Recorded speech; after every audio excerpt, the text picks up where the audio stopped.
How to log into Instagram without password.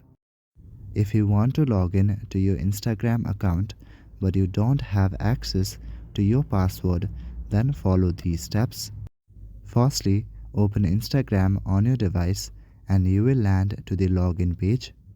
You cannot log into Instagram without using your password.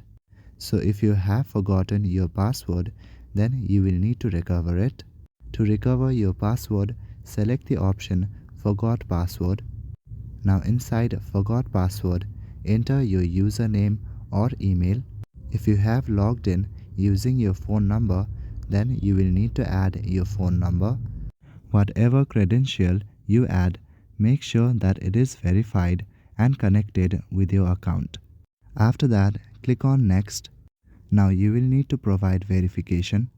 You should receive an email if you have typed in your email and an SMS if you have typed in your phone number. By using those messages, verify and change your password. After changing, you can easily log in to your Instagram account. So that is it for this video. I will see you in the next one. Thank you.